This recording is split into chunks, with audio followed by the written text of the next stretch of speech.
After. Think about the last time you did something you regretted. Not something enormous, something ordinary. A lie you told, words that came out wrong. Remember what that felt like? That is your conscience working exactly as it should. Not shock, not denial, not suppression. Nothing. Forensic psychologists will tell you the most dangerous thing they can find in a case file is not rage.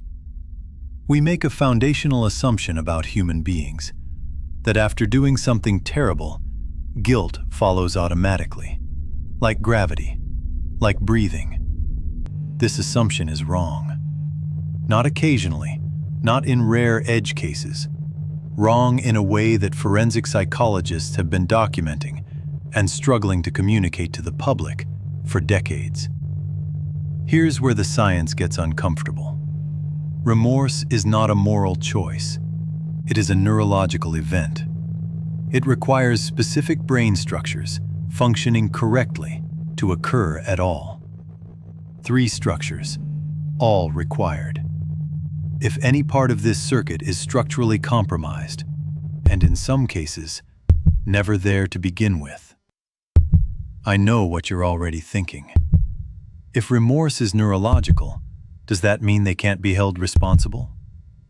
The absence of remorse does not erase the harm caused, but it changes everything about risk, recidivism, what intervention can and cannot accomplish. Because you cannot treat what isn't there. You can only contain it. I want to show you what the absence of remorse looks like. Not in a brain scan, in a person, in their own words, on camera. In recorded interviews that forensic psychologists still study today. His name was Richard Kuklinski. To his family, he was a quiet man, a provider, present.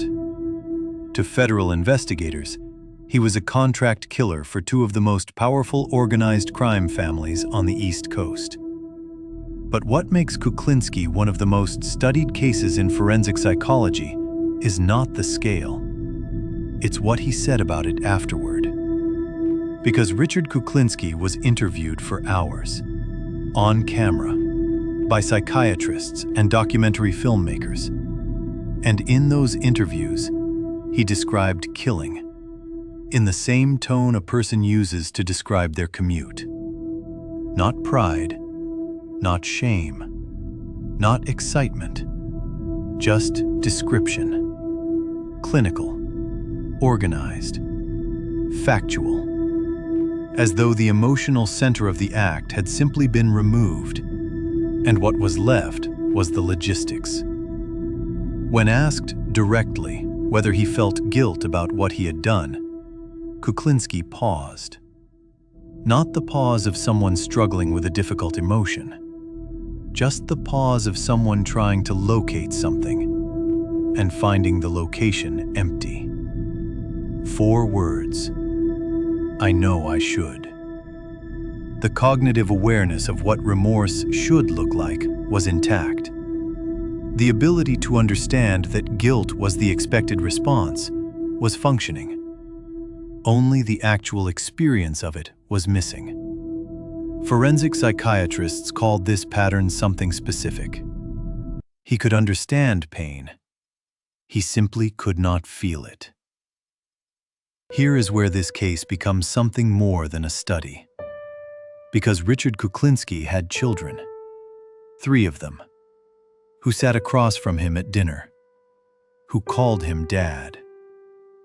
His daughter Merrick would later describe a childhood that swung between warmth and terror. A father who could be generous, gentle even, and who could also, in the same hour, become something that defied explanation. This is the part that the clinical conversation never quite reaches. Behind every case file, there are people for whom this is not abstract. People who loved someone completely, without understanding what they were loving. Who had to rewrite their entire childhood in a single courtroom. Here's what the Kuklinski case confirms, and what it doesn't. The absence of remorse is the single strongest predictor of recidivism in violent offenders. Not the crime committed, not the sentence served, not the program completed. The absence of the feeling that the harm mattered. But the research also tells us something that most true crime never offers. Not just a warning, a distinction that changes everything. Most people assume all three are the same. The justice system often treats them identically. The research says, this is one of the most dangerous mistakes we make. Here's what this means. The absence of remorse is not evil dressed in clinical language. It is a structural reality, sometimes neurological, sometimes carved out over years by circumstances that should never have been allowed to exist. And, most importantly, the conscience you carry, the tightness in your chest when you've done something wrong, the replay, the wishing you could take it back, is not a weakness. Analytical, precise, building curiosity without giving it away. In the next video, we're pulling back. We've spent this video inside one case. Next, we're looking at the pattern, across dozens of studied individuals, across decades of forensic research. Because when you lay the cases side by side, something emerges that no single case can show you alone. Not what makes each one unique, what makes them identical. The behavioral signatures, the cognitive architecture, the patterns that repeat across culture, across background, across every variable researchers have tried to use to differentiate them. Subscribe so you don't miss it. If this changed how you think about conscience, about what remorse actually is and where it lives, that's exactly what this channel is for.